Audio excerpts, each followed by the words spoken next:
pediatría.org. Pueden seguir ustedes, chicas.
Adelante, Yari.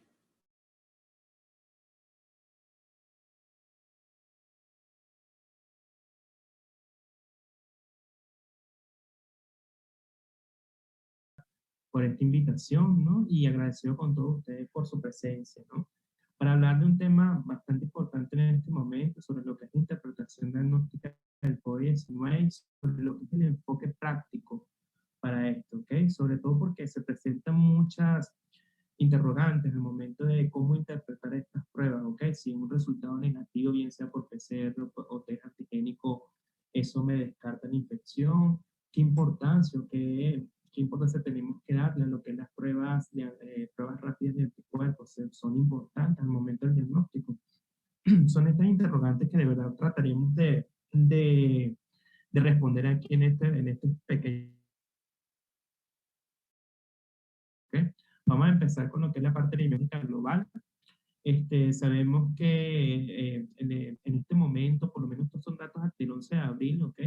Donde a nivel mundial se detectan más de 135 millones de casos, ¿ok? Donde Estados Unidos y Brasil lideran, ¿ok? El foco de la epidemia a nivel mundial en este momento y a nivel, digamos, global se estima casi ya 3 millones de muertos, ¿ok? Por supuesto, esto nos habla de que evidentemente no hay un control en este momento de la pandemia. Y a nivel global, un poco más en nuestro país, hablamos de que por lo menos hasta el 11 de abril hay un total, perdón, hasta el 11 de abril se detectaron 1.101 casos, ¿ok? Para un total de casos en nuestro país de 174.884 casos totales en Venezuela. De esos 1.101 casos que se detectaron el 11 de abril, 1.062 son casos comunitarios y 39 son ingresos que llegaron a través de la frontera. ¿Okay? Ese mismo 11 de abril se detectaron 11 muertes para un total de 1.778 fallecidos, por lo menos hasta el 11 de abril. Cuando hablamos de lo que es cantidad de pruebas realizadas en Venezuela, como en muchos aspectos de la salud de nuestro país, Venezuela está en el último renglón cuando se habla de pruebas de PCR realizadas, ¿ok? Y estos son datos de cuando estaba empezando la pandemia, de PCR por cada millón de habitantes en promedio semanal. Justamente en ese periodo de inicio de la pandemia de 50, entre el día 58 y 126, cuando se hablaban de los primeros 100 casos confirmados. Y Venezuela está en el último lugar con apenas 264 pruebas semanales. Comparadas con Panamá y Colombia, hacemos una extrapolación, apenas realizaba el 10% de todas estas pruebas. Por lo tanto, Ya aquí se hablaba incluso de la pandemia, de que Venezuela daba un registro, un subregistro de casos con respecto al COVID-19. Y datos un poco más vigentes, hablamos de pruebas realizadas tanto de PCR como pruebas de diagnóstico rápido, ¿ok? Desde marzo hasta diciembre del año 2020 y principios del año 2021 se ve de una manera significativa un descenso en lo que es la falta de realizar pruebas diagnósticas, tanto bien sea PCR o pruebas de diagnóstico rápido, donde de un promedio de casi un 80%, un descenso significativo al momento de realizar pruebas diagnósticas, ¿ok? Siendo para la última semana de diciembre apenas 13.863 pruebas que se realizaron de un total de 107.032, ¿ok? Por lo tanto, es evidente que nuestro país maneja un subregistro muy significativo de los casos de COVID-19, sin considerar en todos esos casos que se quedan en su casa, que no le dicen a nadie, etcétera. Todo eso genera un subregistro significativo en nuestro país. Ahora, con respecto a lo que es pruebas diagnósticas del COVID-19, vamos a buscarla de dos maneras, ¿ok? Pruebas de diagnóstico directo que nos van a detectar evidentemente el virus y pruebas de diagnóstico indirecto que lo van a hacer, se va a realizar el diagnóstico a través de la formación de anticuerpos. ¿Ok? Entonces, dentro de las pruebas directas tenemos las pruebas antigénicas rápidas, ¿ok? Y tenemos las PCR, ¿ok? Y las pruebas de anticuerpos, de detección de anticuerpos, son las que van a medir anticuerpos con la forma, o miden la formación de anticuerpos contra ciertas proteínas, bien sea de la superficie, ¿ok? Mientras que es importante tener diferencias con respecto a las pruebas antigénicas, que lo que van a determinar son los antígenos de superficie o antígenos presentes en la superficie del coronavirus, ¿ok? Que puede, generalmente se centra en lo que es la antígeno, miden lo que es la glucoproteína esticular, ¿ok? O la proteína S o el pica, también conocida.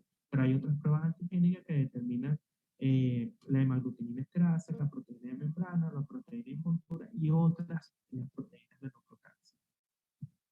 Desde un punto de vista esquemático tenemos lo mismo, pero de una manera más esquemática. Tenemos la detección del virus, que sería diagnóstico directo del virus, ¿ok? Donde miden la ARN viral, que es por la prueba de reacción de cadena de polimerasa, ¿ok? Que es la que tenemos acá, y los antígenos virales, que son a través de las pruebas antigénicas. Y aquí tenemos las muestras donde se realizan. Generalmente se realizan de la nasofaringe, pero también pueden realizarse de esputo, de espiral endotraqueado o lavado broncoalveolar, ¿ok? Generalmente se toma como muestra las nasofaringes porque generalmente muestra una sensibilidad mucho mayor, por encima del 62% al momento de recoger estas muestras, ¿ok? Mientras que de manera indirecta tenemos la que es la respuesta inmune, que es por la formación de anticuerpos específicos contra el SARS-CoV-2, ¿ok? Y en las muestras que se utilizan generalmente son de sangre, bien sea a través de digitopresión o venopunción, ¿ok? Y esas pueden ser pruebas serológicas, que son pruebas de pruebas rápidas, ¿ok? A través del flujo laminar, por ejemplo, o pruebas serológicas de inmunensayo, como por ejemplo se miden a través de ELISA, ¿ok? Para hablar, iniciar lo que es el diagnóstico de detección del virus SARS-CoV-2, que serían pruebas de diagnóstico rápido, tenemos nuestro dibujo nuevamente para mostrar rápidamente de manera esquemática que se tratan de las pruebas antigénicas, ¿ok? Rápidas, que van a medir bien sea la glucoproteína esticular, la mayoría se centra en esta, pero también hay otras que miden la hemaglutinina, la proteína de membrana, la proteína de envoltura o la proteína de la nucleocápside. Mientras que la reacción de cadena de polimerasa en transcriptasa reversa en tiempo real mide son el ARN, que son los genes que están presentes dentro del virus. Es la que se encarga de medir ese antígeno súper importante que es el ARN, y es la que digamos, la prueba que mayor sensibilidad y especificidad tiene. Entonces, ubicándonos en eso, tenemos la PCR en tiempo real, que detectan fragmentos de ARN SARS-CoV-2 con una sensibilidad entre 85 y un 90% y una especificidad del 99.5%, ¿de acuerdo? Es la prueba que, como les mencioné anteriormente, tiene la mayor especificidad y sensibilidad de todas las pruebas que vamos a mencionar. Sin embargo, hay que estar pendiente de lo que serían los falsos positivos. ¿Cuáles son los falsos negativos? Perdón. ¿Cuáles son las condiciones que me pueden hacer que esa PCR tenga un falso negativo? Una de ellas es que sea la calidad de la toma de la muestra, ¿ok? Si es una toma que fue mal tomada, evidentemente no tiene la cantidad de virus suficientemente presente para poder detectar el ARN a través de la PCR. Porque generalmente se recomienda que debe tardarse al colocar el hisopo unos 10 segundos y dar vueltas por lo menos aproximadamente 3 veces dentro del orificio nasal, de la fosa nasal, para que eso sea una muestra de una calidad óptima para tener el resultado adecuado para de PCR positivo. ¿Okay? La otra situación que nos puede dar un falso negativo es la manipulación y envío de la muestra, ¿ok? Que se pierda la cadena de frío.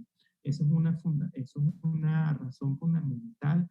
Generalmente estas son muestras que tienen que estar bajo -4 grados centígrados, incluso en el momento del traslado. La otra es que se realice un envío tardío de la muestra. Por ejemplo, esas muestras que se guarden en la nevera para que pasen allí 24 horas y al día siguiente se le lleven. Esas son muestras que probablemente te pueden aumentar la posibilidad de que sea un falso negativo.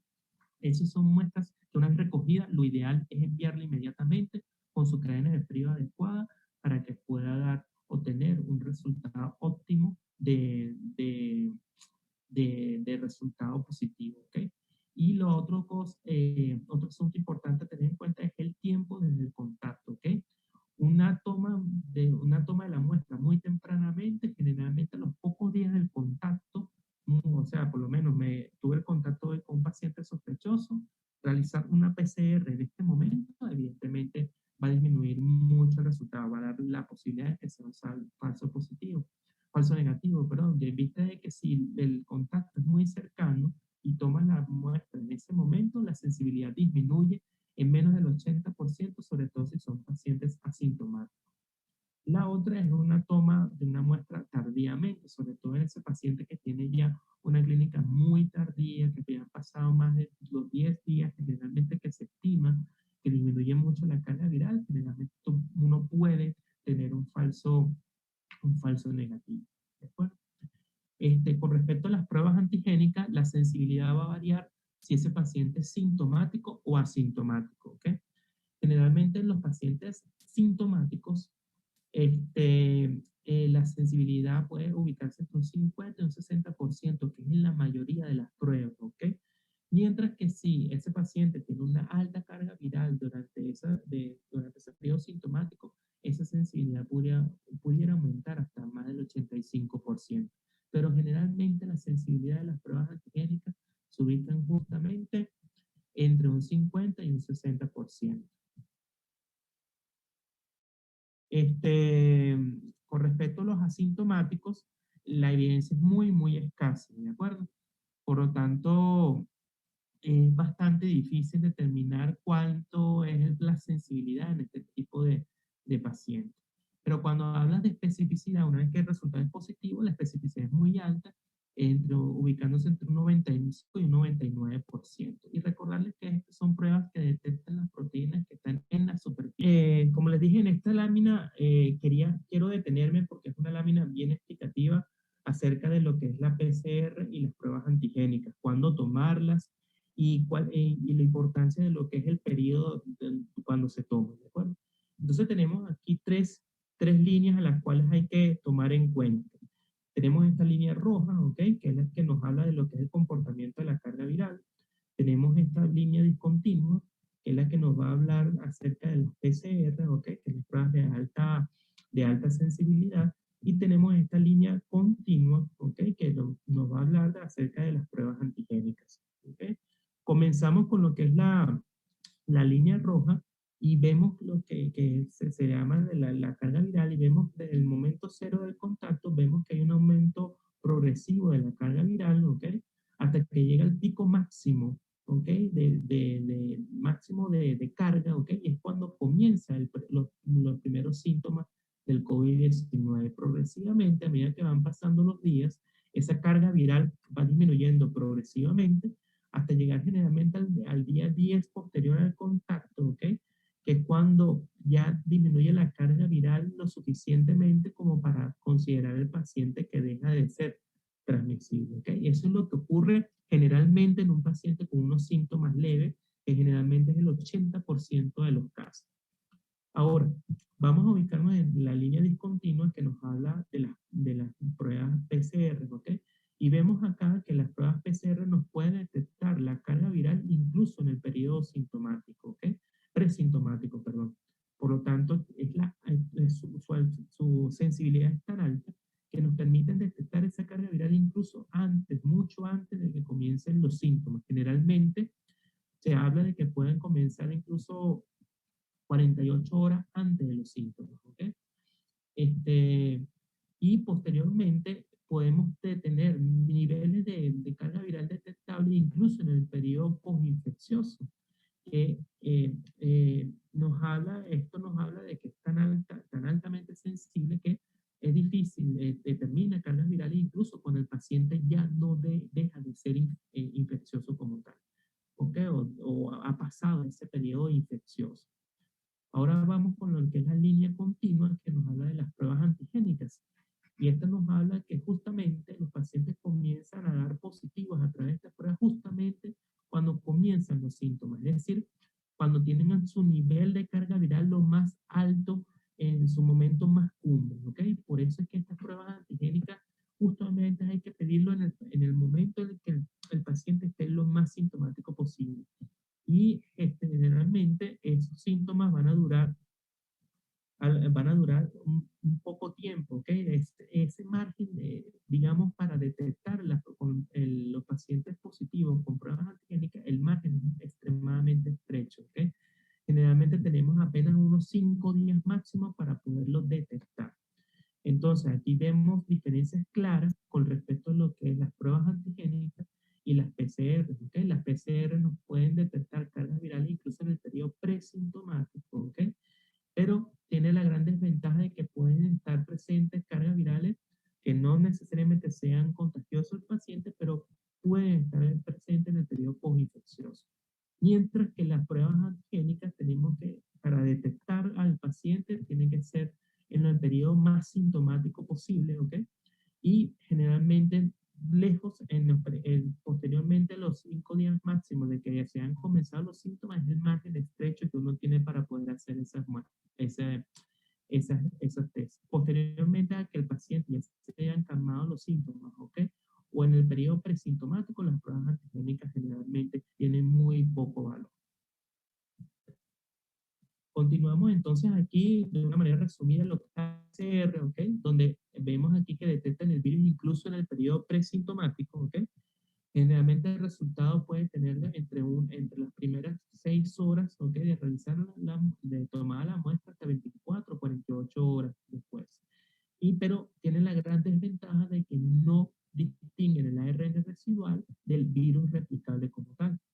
Mientras que las test antigénicos o las pruebas antigénicas detectan el virus solo en el periodo sintomático, en el periodo donde hay más alta carga viral, es donde estas pruebas pueden resultar positivas.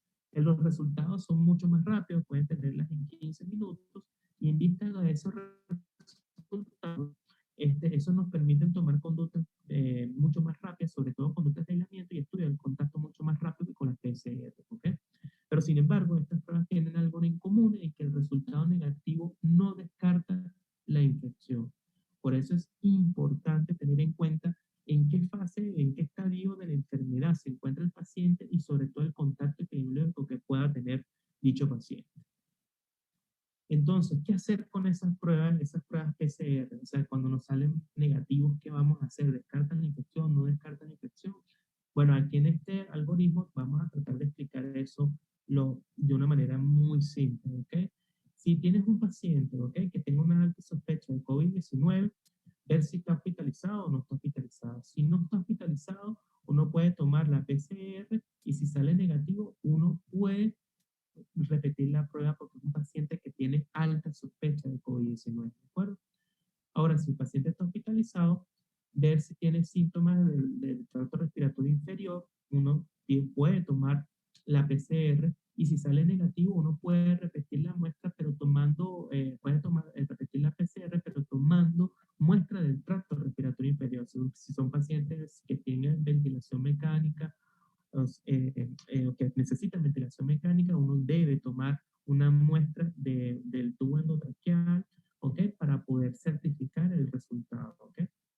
Ahora, si es un paciente que está hospitalizado, pero con una exposición muy conocida, que venga de una alta prevalencia, uno puede hacer la PCR y si sale negativo, uno puede repetir.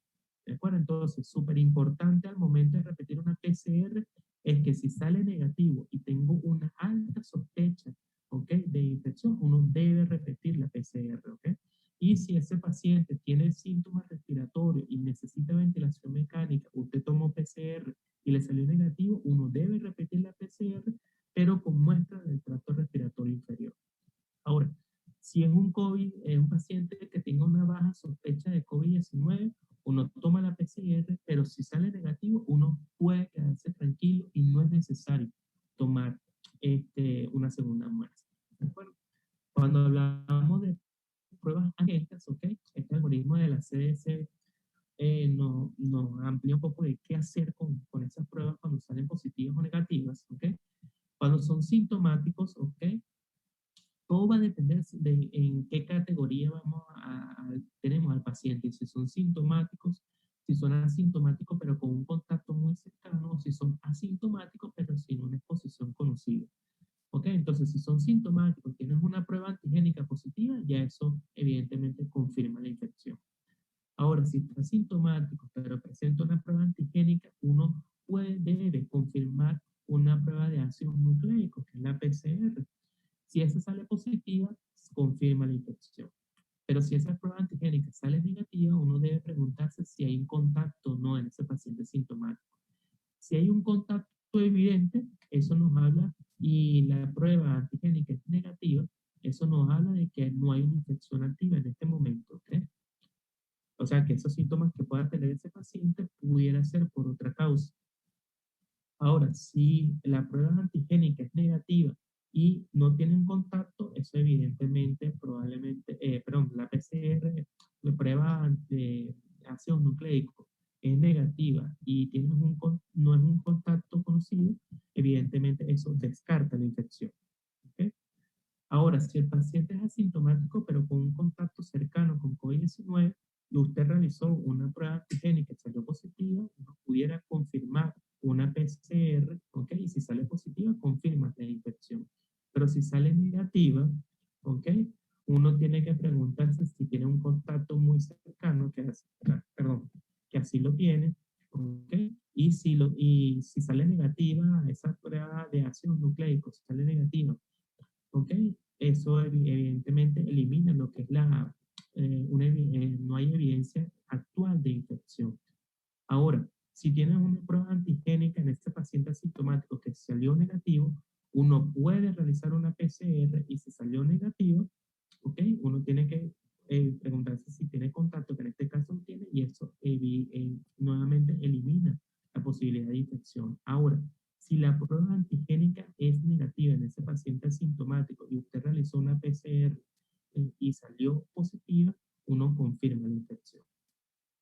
En el paciente asintomático, pero que no se conozca una exposición cercana al COVID-19 y usted realizó una prueba antigénica, salió positiva, confirma con una prueba de ácido nucleico, sería la PCR. Si salió positiva, confirma la infección. Pero si salió negativa y no hay un contacto cercano, ¿ok? Eso elimina la infección, ¿ok? Ahora, si usted realizó una prueba antigénica y salió negativa y no hay un contacto cercano evidente, ni siquiera tiene síntomas de este paciente, como lo muestra el algoritmo, eso evidentemente elimina la infección o descarta la infección. Ahora, con respecto a la detección de anticuerpos, que serían los métodos indirectos para lo que es confirmar una infección por COVID-19, tenemos lo siguiente: la sensibilidad es variable con estas pruebas, ¿ok?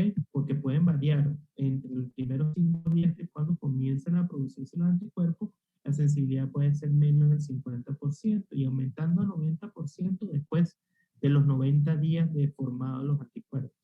Sin embargo, esta sensibilidad aquí demostrada puede ser menor porque va a depender incluso de la técnica o del método que se realizaron la prueba de anticuerpos, ¿ok? Cuando la especificidad no hay tanto problema, porque una vez que sale positiva, la especificidad sí es muy alta, que es alrededor del 90 al 99%. ¿Okay? Entonces, esto es un estudio, ¿ok? Un metaanálisis realizado el año pasado, en el cual nos muestra un estudio de un metaanálisis de 38 estudios con aproximadamente 7.848 pacientes, en la cual compara la sensibilidad de diferentes pruebas, bien sea de ELISA, inmunofluorescencia, inmunohimunescencia, perdón, y la prueba de anticuerpos de flujo laminar, ¿ok? Entonces, cuando vemos la comparación de las diferentes pruebas, vemos que la que tiene mayor sensibilidad es la prueba de ELISA, que es aproximadamente el 93%, pero cuando vemos las pruebas de flujo laminar, a duras penas llegan a apenas al 80%, y el 80% cuando esas pruebas determinan ambos anticuerpos. Cuando determinan solamente la IgM, apenas llega a un 50%, y si determinan solamente la IgG, determinan solo apenas, o llega a la sensibilidad apenas a un 60%. Por lo tanto, es importante tener en cuenta estos datos en vista de que las pruebas de flujo laminar son las que están usando en nuestro país para la realización de las pruebas de anticuerpos contra el COVID-19. Este es otro estudio, ¿ok? Que nos muestra también la sensibilidad y la presencia de los falsos positivos con estas pruebas de anticuerpos, ¿ok? Esto es un estudio, estos son un metaanálisis que involucró 40 estudios, donde se realizaron 29.842 pruebas, entre pruebas a través de ELISA, pruebas de anticuerpos de flujo laminar, o pruebas de quimioiluminiscencia, ¿ok? Aquí podemos ver que en los pacientes con COVID-19, cómo la presencia de los falsos positivos se aumentó con respecto a, a cuando se realizan estas pruebas en los pacientes que no tienen COVID-19. Fíjense, en los pacientes con COVID-19, las pruebas de flujo laminar tienen una posibilidad de un 34% de tener un falso positivo, ¿ok? Y incluso con las pruebas de ELISA te da un resultado del 16%, ¿ok? Comparado a cuando se comparan estas pruebas, cuando se realizan para detectar otro tipo de anticuerpos en los pacientes que no tienen COVID-19, ¿ok? Y cuando hablamos de la presencia de IgM e IgG a través de estas pruebas de flujo laminar, ¿ok? Vemos aquí que en la primera semana la IgM se acerca apenas a un 25%, ¿ok? Y mientras que la IgG se acerca apenas a un 13%.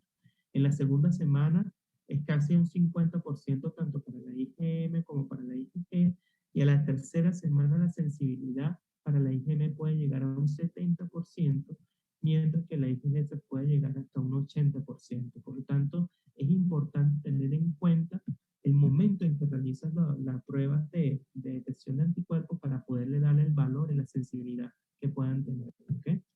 Entonces, a manera rápida, las pruebas de anticuerpos no es el método idóneo para el diagnóstico de una infección aguda. Es decir, las pruebas de anticuerpos no sirven para realizar un diagnóstico de infección aguda. Para determinar si este paciente tiene COVID activo, por así decirlo, no sirven para realizar ese tipo de diagnóstico, ¿ok? Son pruebas que sirven para hacer un estudio de seroprevalencia, es decir, nos permiten determinar la cantidad, la presencia de anticuerpos en una determinada población, ¿ok? Sin embargo, eso no nos, hasta con estas pruebas no podemos decir que esos cuerpos tienen títulos protectores suficientes, ¿ok? Y ni que y ni cuánto tiempo van a persistir. Son pruebas que son más vulnerables, como lo vimos en los estudios publicados, son muy vulnerables a los falsos positivos o negativos, ¿ok? Pueden servir de complemento para las reacciones de cadena de polimerasa, ¿ok? Y lo más importante con esta prueba es que las serologías positivas solo indican contacto previo con el virus, ¿ok? Contacto previo con el virus. No permite inferir el momento en que hubo ese contacto, ¿ok? Tampoco nos permite determinar que es una infección aguda por COVID-19. Es algo que tenemos que tener en cuenta, ¿de acuerdo? Esto es un resumen de todo lo que hemos hablado, donde muestra la sensibilidad de cada una de las pruebas, de las PCR, de los test antigénicos y la determinación de anticuerpos, ¿ok? Donde vemos la sensibilidad y la especificidad de cada uno y los tiempos de los resultados obtenidos, cuánto pueden tardar esas pruebas, ¿de acuerdo? Y a manera de conclusión, tenemos que los métodos diagnósticos podemos clasificarlos de manera, en dos maneras claras, ¿ok? Directos, a través de la PCR, ¿ok? O pruebas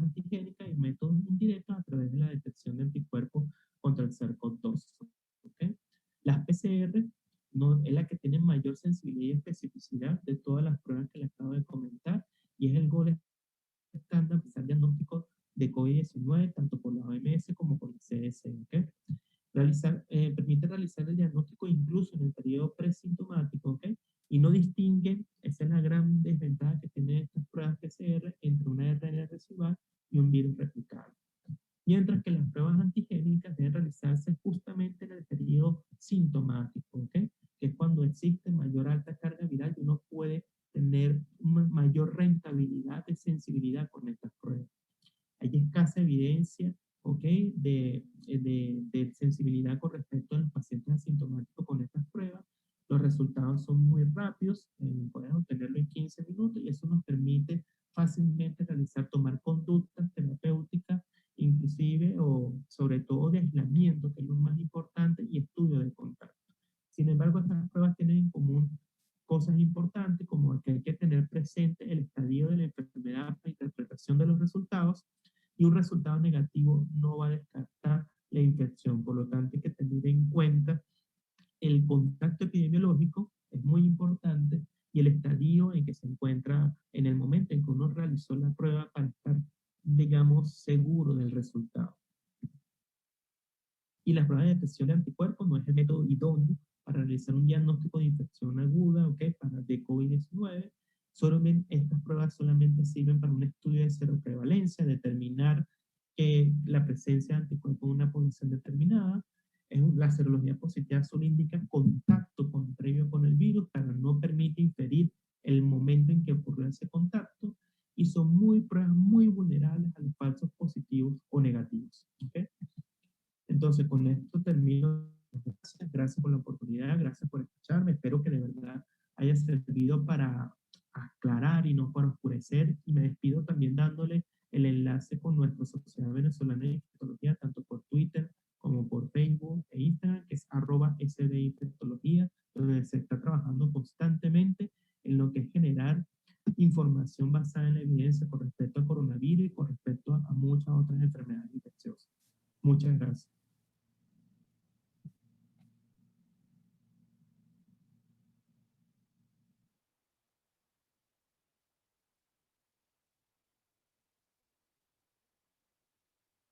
Bueno, muchísimas gracias al doctor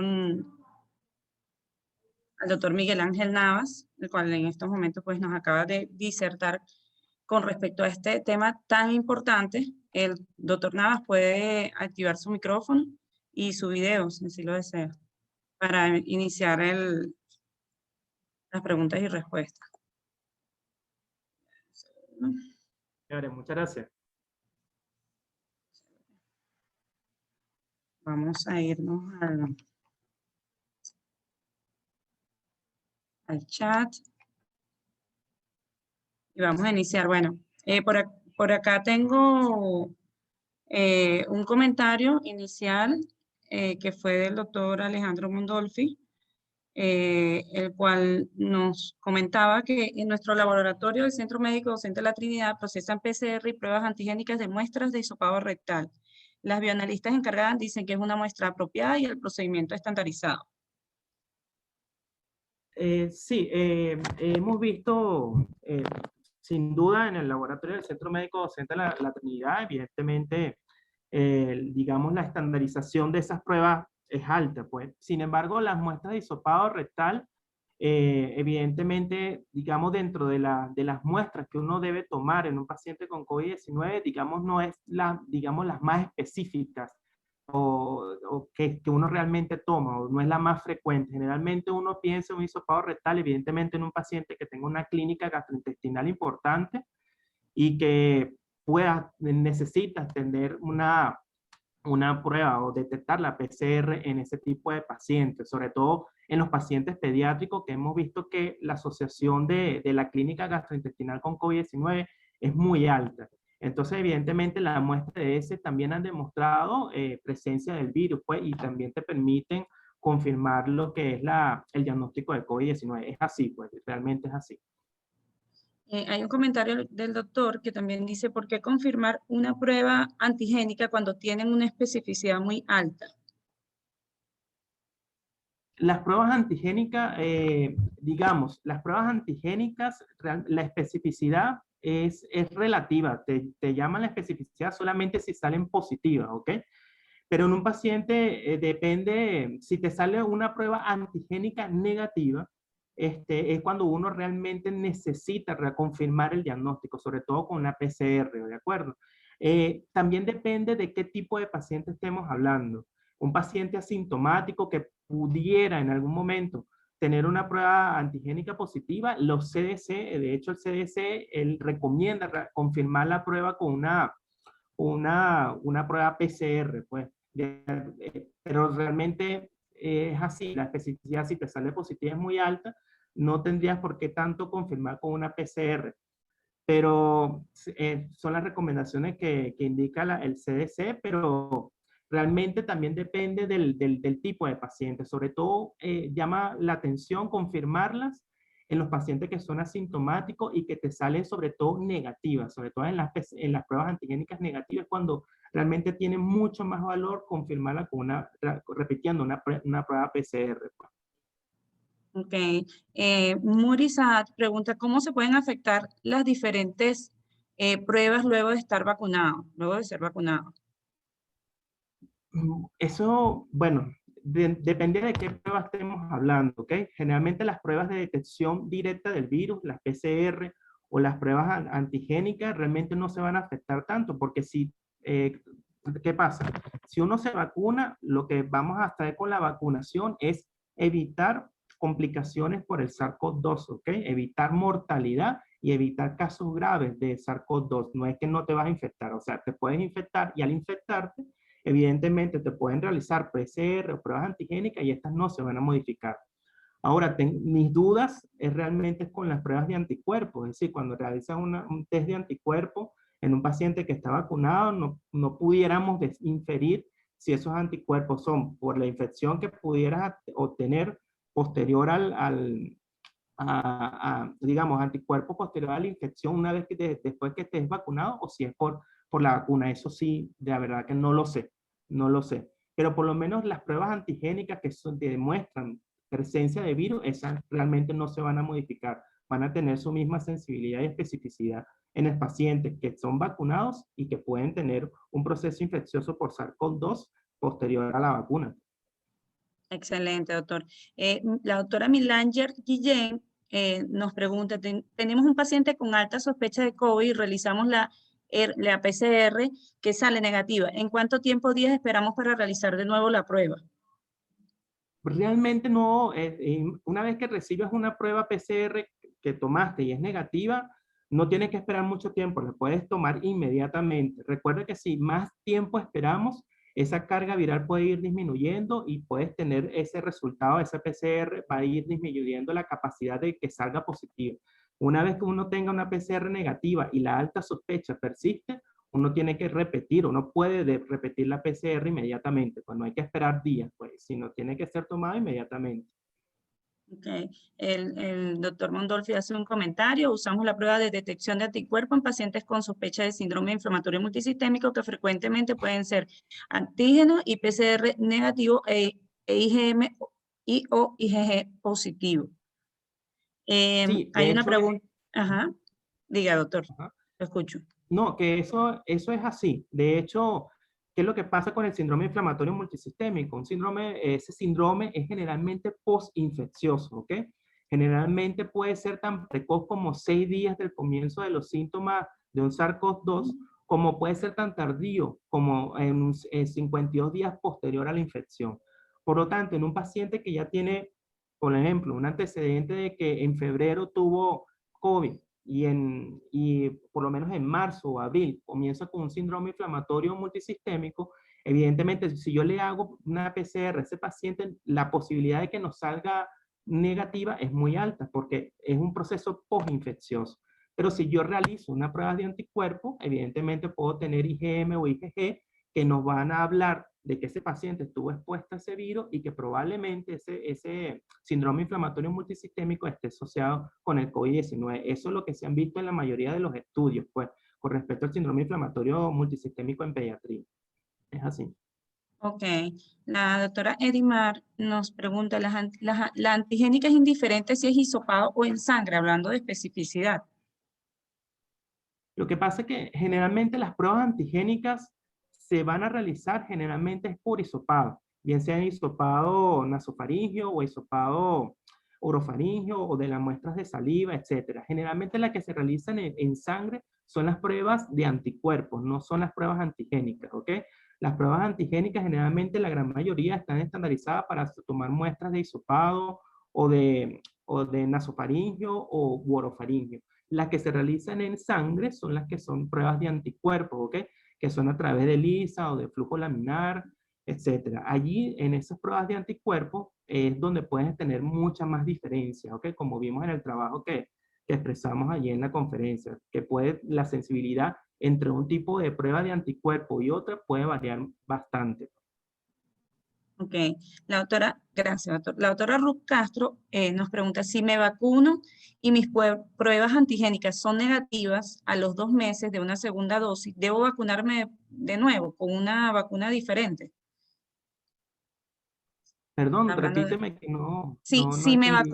si me vacuno y mis pruebas antigénicas son negativas a los 2 meses de una segunda dosis, ¿debo vacunarme de nuevo con una vacuna diferente? No sé si estaría hablando de anticuerpos más bien. Yo creo que estaría mal hablando más de anticuerpos, porque si son Ajá, pruebas antigénicas, lo que te habla de que no tienes presencia de virus, pues. O generalmente con respecto a las vacunas, generalmente la formación de anticuerpos, lo que tenemos ahorita con respecto a la vacuna es nivel de eficacia probado, ¿ok? exacto. Todas las vacunas tienen un nivel de eficacia bien documentado, que son bastante buenas. Lo que no tenemos es, digamos, efectividad de la vacuna, ¿ok? Por lo tanto, las pruebas, lo que es detección de anticuerpos o presencia de anticuerpos posterior a la vacuna son estudios o son respuestas que todavía, o son preguntas que todavía no tienen respuesta, porque estas son vacunas que aún están en periodo de fase 3 y aún falta lo que es el estudio poblacional para nosotros poder establecer un nivel de vacuna adecuado posterior a un nivel de protección de anticuerpos contra el SARS-CoV-2 asociado a la vacuna. Esas son respuestas que todavía no la tenemos, ¿ok? Exacto. Bueno, tenemos comentarios de excelente conferencia de Narvic Villegas, Antonio Mastronarte. Gracias, doctora, excelente conferencia. Gracias, excelente. Jamie, buenas tardes. Muchísimas gracias.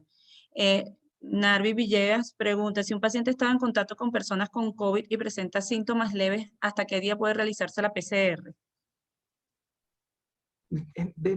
Sí, generalmente tienes síntomas con COVID, estás, digamos, pescando en ese momento, por así decirlo, uno tiene, digamos, un máximo, digamos, ¿cómo decirlo?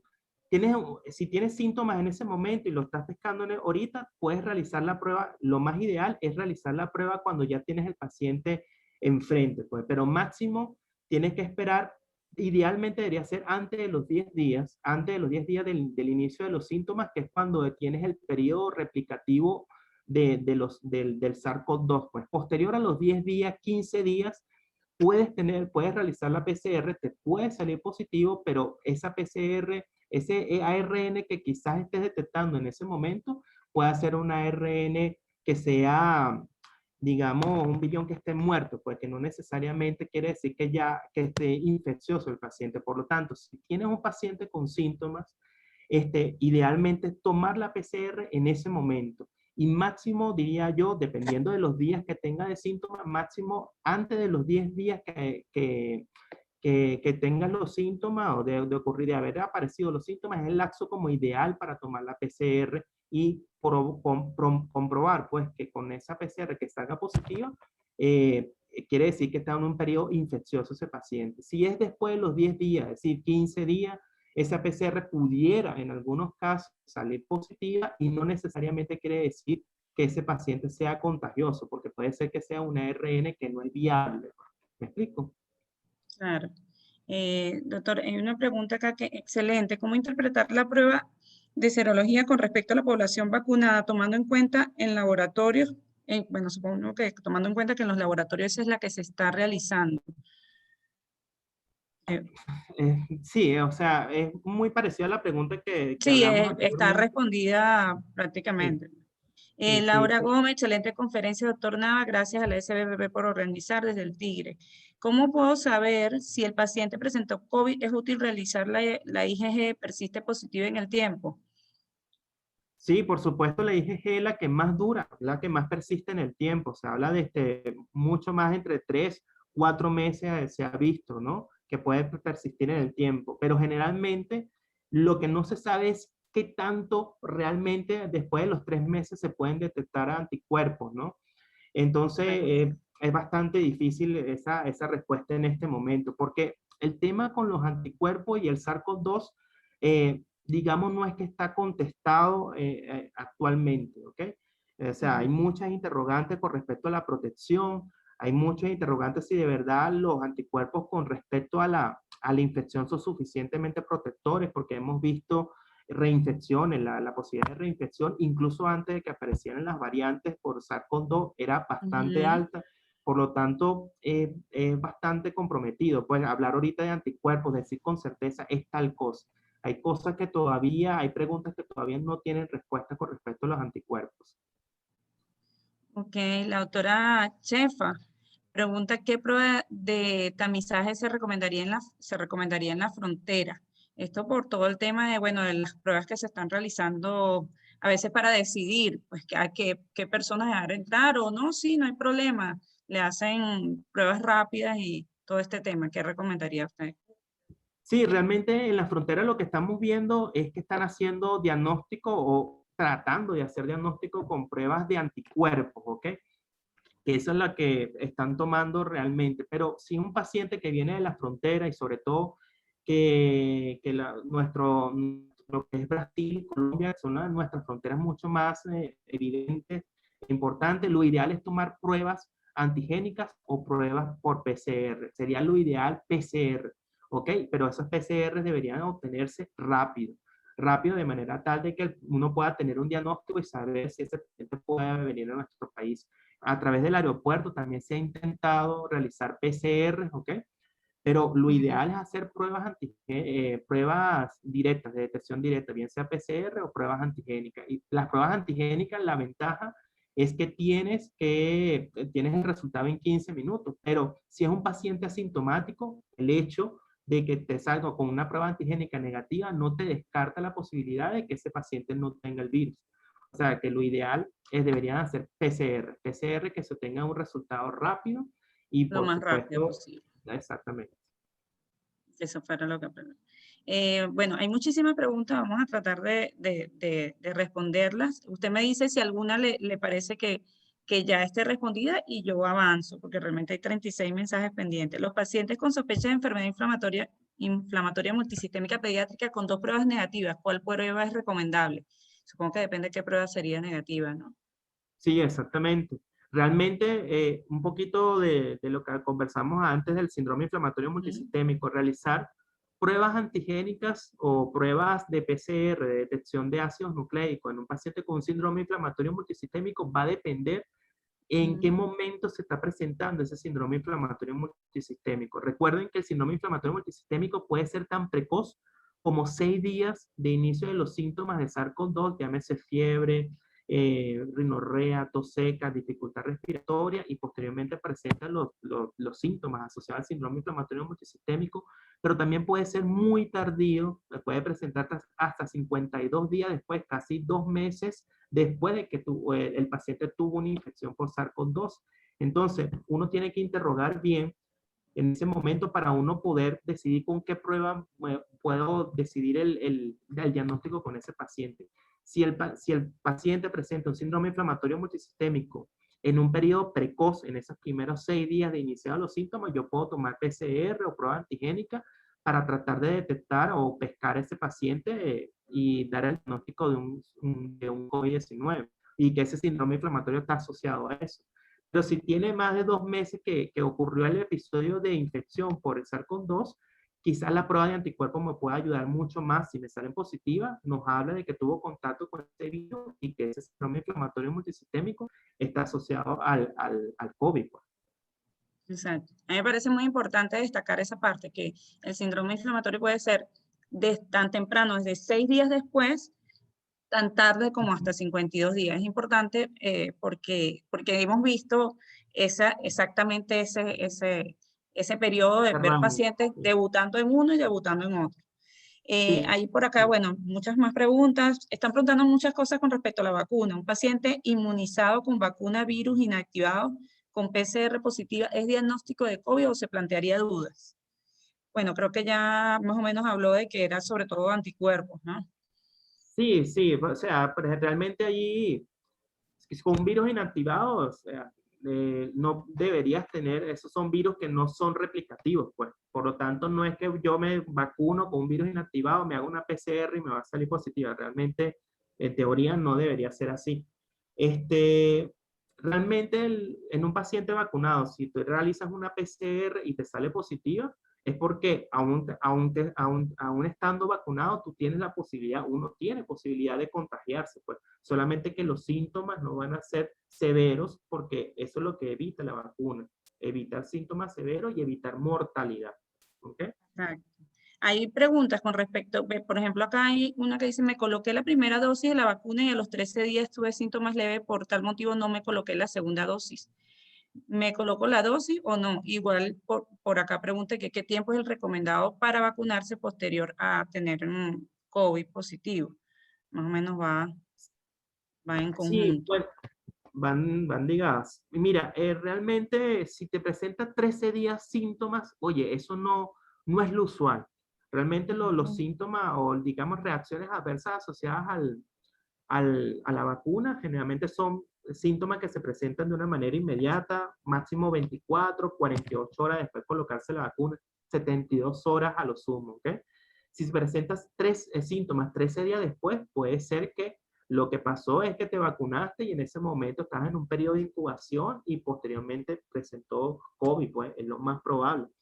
Ahora, Claro. en los pacientes que, digamos, tuvieron COVID, ¿ok? Manifestaron sus síntomas, generalmente recomienda, lo ideal, es lo que dice la lógica, esperar hasta un mes.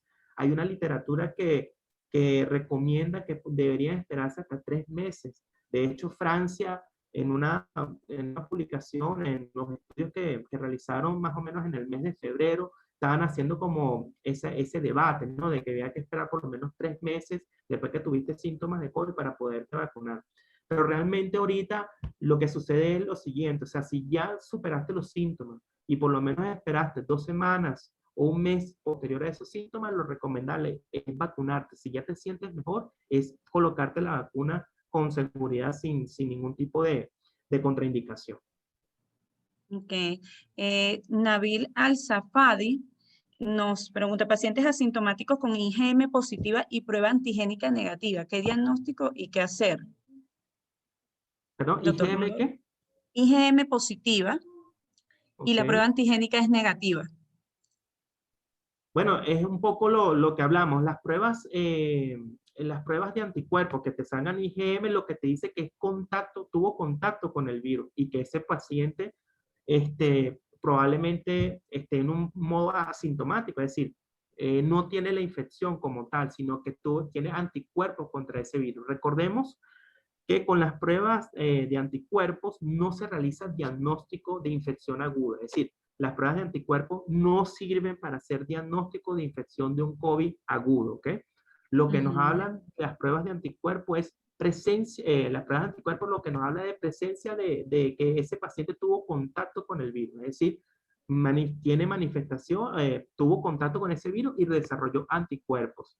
Las pruebas de anticuerpos no nos permite ver en qué momento ocurrió la infección. El hecho de que tenga la IgM alta no quiere decir que esté pasando por una infección aguda. Recuerden que ella se eleva generalmente una semana o 10 días después de iniciados los síntomas, pero puede permanecer activa generalmente entre 6 y 8 semanas. Por lo tanto, uno no puede decir con una IgM que estamos ante una infección aguda por COVID, pues, o que ese paciente tiene COVID. Solamente si está asintomático y le realicé una prueba de anticuerpos, eso lo que probablemente está es que ese paciente tuvo contacto con ese virus y punto. Pues no puedo decir más allá de eso. Ahora, si es un paciente sintomático y tengo una prueba antigénica negativa y tengo un alto contacto estrecho y le estoy realizando una prueba de anticuerpo y me sale IgM positiva, lo ideal es que yo le realice una PCR inmediatamente a ese paciente. Ok. Doctor, una PCR positiva un mes después de convalecencia, ¿qué significa? Sí, generalmente las PCR pueden ser muy persistentes en el tiempo, se habla hasta de 87 días, 90 días, inclusive pueden estar presentes, ¿ok? Generalmente esas PCR no necesitan no indican que el paciente sea infeccioso en ese momento. Pero también hay que tener en cuenta varias cosas, ¿ok? Cuando los pacientes que tengan asintomáticos o que están asintomáticos, esa carga viral va a durar muy poquito tiempo y por lo tanto la PCR no va a ser tan duradera en el tiempo. Los pacientes que tengan un COVID severo, por ejemplo, generalmente uno puede realizar la PCR y pueden persistir en el tiempo muchísimo más de 3 meses, ¿ok? Y realmente eso no significa que tenga una infección continua por virus, ¿no? Sino que realmente lo que habla es de que es un ARN que no es replicable, ¿de acuerdo? En ese momento. Entonces hay que ver qué tipo de paciente, ante qué tipo de paciente estamos. Si es un paciente que tuvo una clínica severa de COVID que ameritó ventilación mecánica, muy probablemente yo pueda tener PCR positiva, inclusive mucho más tiempo, más de 90 días, ¿ok? Y no necesariamente Exacto. me indica de que ese paciente esté en una fase activa de infección. Exacto, sí, eso lo mostró también una de las gráficas, creo. Sí. Bastante importante esa parte. La doctora Carla Botelo, que ha ayudado acá a responder algunas preguntas, ha estado haciendo comentarios con respecto a la serología, nos refiere que, doctor Nava, gracias por su ponencia. ¿Tiene alguna opinión sobre las diferentes marcas comerciales de las pruebas disponibles en Venezuela? Si hay estandarización de las mismas. Bueno, ¿qué te puedo decir? Lo que te puedo decir ahorita es que Venezuela ahorita estuvo muy limitada con el momento de realizar pruebas, ¿ok? Había solamente iniciando la pandemia, habían dos laboratorios nada más que estaban haciendo las PCR, era el Instituto Nacional de Higiene y posteriormente el IBIC, ¿ok? Que eran PCR nada más. Posteriormente se fue abriendo, dando apertura a los diferentes laboratorios privados, y fue hace poco, en marzo de este año, donde comenzaron a aparecer las pruebas antigénicas, PCR en laboratorios privados, ¿ok? Y generalmente, ahorita depende de qué tipo de prueba, sobre todo las antigénicas, es las que están trayendo, porque son de diferentes marcas. Generalmente hay unas muy buenas, generalmente las que están más recomendadas son pruebas antigénicas de la marca Abbott, ¿ok? Es la que generalmente dan un estándar de sensibilidad y especificidad mucho mayor, ¿ok? Entonces, mira, de verdad que no conozco todas las que pueden haber, sé que hay muchas, pero depende de qué tipo de prueba, depende la que tú escojas, en qué laboratorio se esté realizando, la sensibilidad puede variar. Ahora, con respecto a las pruebas de anticuerpos, sí tenemos que tener mucho cuidado porque no todas las pruebas de anticuerpos son buenas, ¿ok? La sensibilidad puede variar mucho, sobre todo las de flujo laminar, va a variar mucho entre ellas, porque hay unas que son de muy buena calidad, como hay otras que no lo son. ¿Okay?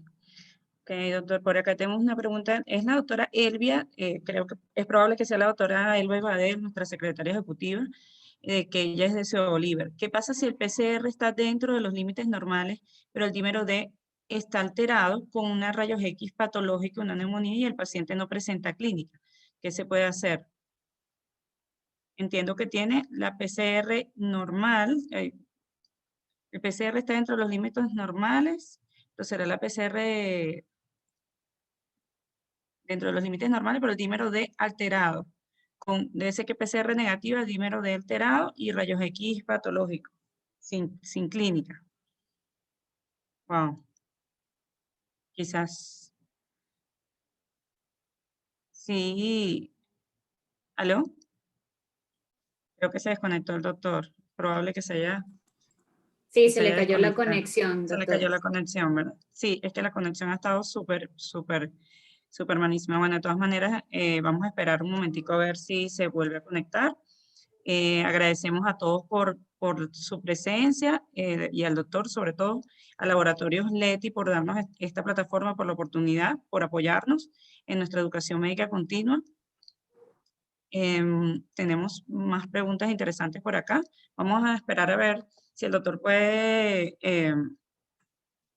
conectarse. Mientras tanto, les recuerdo nuestras redes y este es el calendario académico que sigue. Ahorita a las 8, a las 7 de la noche, la filial Mérida tiene un interesante, ya volvió el doctor Nava, una interesante charla de la doctora Livia Machado con factores de riesgo para enfermedad metabólica en los primeros 1000 días y luego así el resto de la semana. Ok, doctor. Vamos a continuar. No sé si me escucha. Doctor, tiene tiene el que... micrófono silenciado, actívelo, por favor. Disculpe, es que se me cayó el internet aquí un momentico. Sí, no, entendemos porque sí, hemos estado todos durante todo el día. No sé si escuchó la última pregunta que fue de la doctora Elvia. No, no lo escuché, honestamente. Si el PCR está dentro de los límites normales, pero el dímero D está alterado con rayos X de tórax patológico y el paciente no presenta clínica. ¿Qué se puede hacer en ese caso? Cuando estamos hablando de Entiendo, PCR, asumo que es PCR, ajá, está sí, negativa. no es la PCR de antigénico, es la PCR normal, ¿no? Pues no lo detalla. Yo no sé si la doctora quiere de todas maneras Sí, hacer yo creo que nuevamente la sí, pregunta. Ajá. es proteína C reactiva.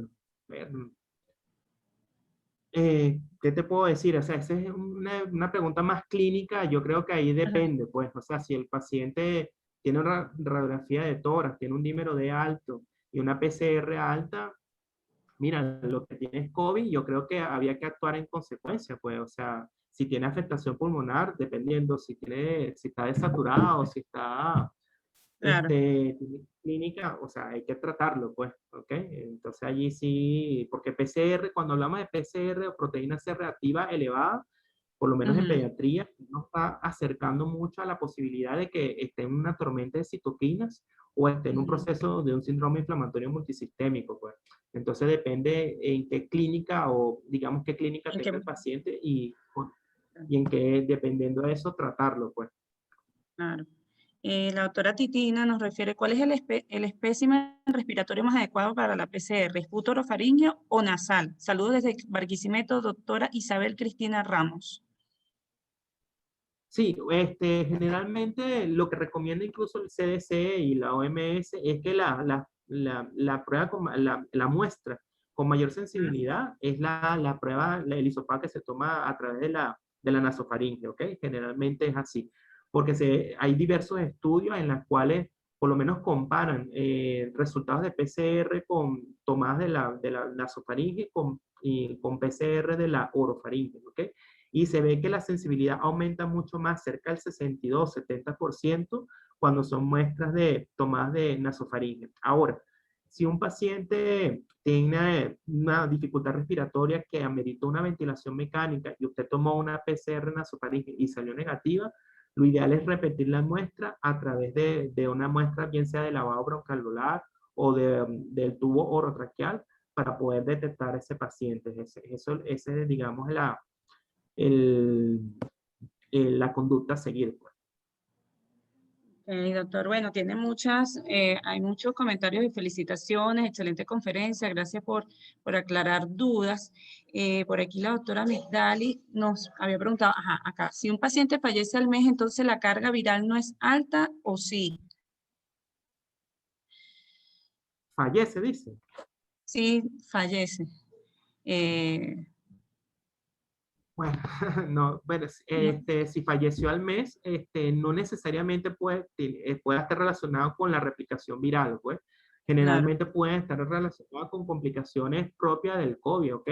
Por la tormenta de citoquina, por evidencia de formación de trombos, ¿ok? Ese periodo de hipercoagulabilidad que está muy asociado al COVID, es muy probable que pueda estar asociado a eso, ¿no? O el síndrome inflamatorio multisistémico también, que es una fase muy severa o grave dentro del COVID en los pacientes pediátricos. Entonces, eso también, pero hay que tener en cuenta, o sea, de la PCR lo importante es el momento donde la estás realizando, ¿ok? Y tener la clínica bien clara del paciente para uno poder interpretar ese valor que obtengamos, bien sea positivo o negativo. Excelente, doctor. Por acá hacen una última pregunta que dicen, ¿cuál es la prueba de laboratorio que puede indicar mal pronóstico en un paciente con COVID? Supongo que quiere decir con respecto a estos parámetros que se utilizan. Ujú. Sí, bueno, esas son pruebas ya para clínicas, ¿ok? O sea, las Ujú. pruebas estas que hablamos en este momento no nos determina gravedad de infección realmente. Pero cuando queremos ver gravedad, o sea, es importante tener en cuenta LDH, son uno de los marcadores importantes, una PCR elevada, es un marcador importante de gravedad, un dímero D alto, por supuesto, y la linfopenia está muy asociada con pacientes con gravedad. Mientras más linfopenia tengas, mayor posibilidad de gravedad tiene ese paciente. ¿Ok? También una elevación de la ferritina está muy asociada con mortalidad. ¿Ok? Sí. Em, si un paciente, creo que ya hemos recorrido todas las preguntas, si hay alguno que se haya pasado, porque realmente fueron bastantes. Bueno, la mayoría de la gente le envía muchísimos saludos y muchísimas gracias por su excelente conferencia, ¿verdad? Muchas gracias y como les dije hace rato al laboratorio por el apoyo de parte de la Sociedad Venezolana de Puericultura y Pediatría, doctor. Esperemos que nos acompañen nuevamente en una próxima oportunidad. Sabemos que la Sociedad Venezolana de Infectología está haciendo un trabajo maravilloso y arduo por mantener informada a la población y nosotros también pues estamos en este mismo trabajo. Por acá eh, em, hay saludos. Titina dice, como explicó el doctor Nada, la PCR está elevada por mucho tiempo, luego de la enfermedad, esa persona será excelente conferencia, aparte de la doctora Chefa, nuestra vicepresidenta de la Sociedad de Pediatría, excelente conferencia, bueno, No, de verdad chévere. que muchas gracias. Gracias a ustedes, de verdad que muy agradecido y muy honrado por la invitación. Y bueno, y cuente conmigo si necesitamos otra conferencia, ¿ok? De verdad que muy, muy agradecido, muy honrado, de verdad. Sí, esta charla fue una inquietud que vino de observar, de hecho viene del seno de la Junta Directiva, de la doctora Chefa muy específicamente, porque nos pusimos a conversar de cómo están utilizando las pruebas para el ingreso de personas, para decidir cuándo alguien se incorpora. De hecho, por allí creo que alguien comentó, me parece que no la leí, de que de utilizar la PCR para la incorporación a los trabajos, que cuál era su opinión, creo que esa me faltó. Sí, bueno, eso hay que verlo con mucho cuidado, ¿ok? Porque generalmente la OMS no recomienda repetir una prueba y que salga negativa para uno poder reincorporarse al trabajo, ¿no? Lo que Ok. recomienda la OMS en este momento es, dependiendo de los síntomas, establecer lo que es el periodo de aislamiento adecuado y si ese paciente ya se encuentra asintomático completamente, él pudiera tranquilamente reincorporarse a sus actividades, ¿ok? No hay que realizar una PCR control Exacto. que sea negativa Ujú. para poder llegar al trabajo. No, realmente no, ya eso desde junio del año pasado la OMS omitió eso. Lo más importante en este caso es cumplir el periodo de aislamiento adecuado, ¿ok? Dependiendo de los síntomas que tenga el paciente, eso sí, porque eso sí lo establece claramente la OMS, dependiendo de los síntomas que tenga el paciente, establecer los días de aislamiento adecuados y posteriormente, si ese paciente está en buenas condiciones, reincorporarse a su trabajo, realmente. Chéverísimo. Bueno, doctor, sigo agradeciendo y les recuerdo a todos que esta charla también los laboratorios Leti van a subirlo en su canal y nosotros también en nuestro canal de educación médica continua, que de hecho es probable que ya la tengamos incorporada. Ustedes lo que hacen es simplemente colocar SBPP Educación Médica Continua y entran, ¿ok? Y de hecho ya van a conseguir la interpretación diagnóstica del COVID-19 enfoque práctico. Vamos a revisar si el audio igualmente lo tenemos bajo y si no, pues trataremos de mejorar este asunto para que puedan tener acceso a tan importante información.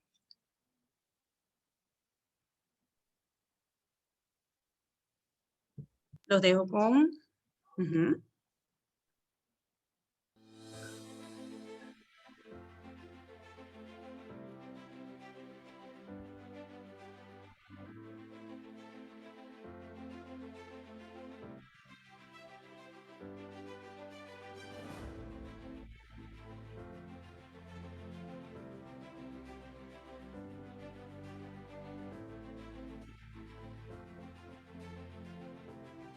La excelencia farmacéutica es nuestro compromiso con tu salud.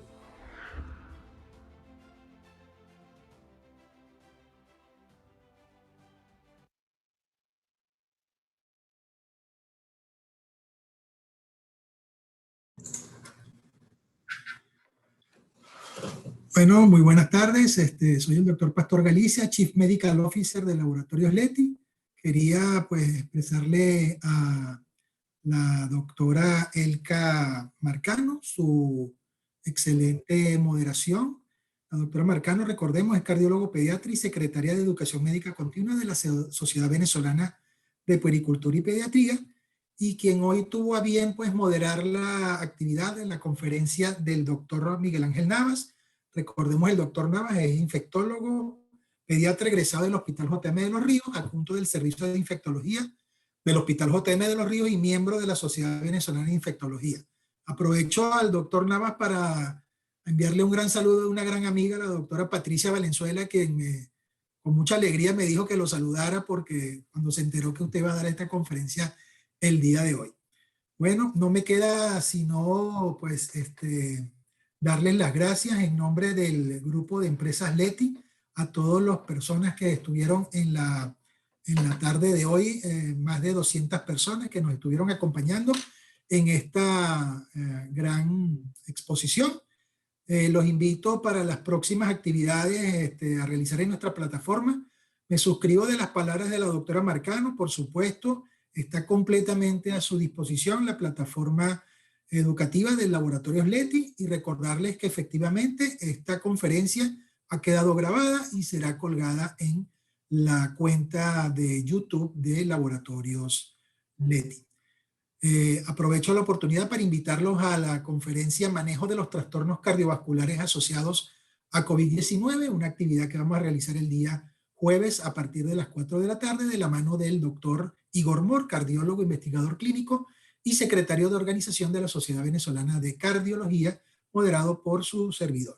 Allí está la invitación, estén pendientes también de nuestras redes sociales, las cuales aprovecho para invitarlos a que nos sigan a través de Instagram, a través de YouTube y a través de LinkedIn. Así que muchísimas gracias por su atención y será hasta la próxima oportunidad.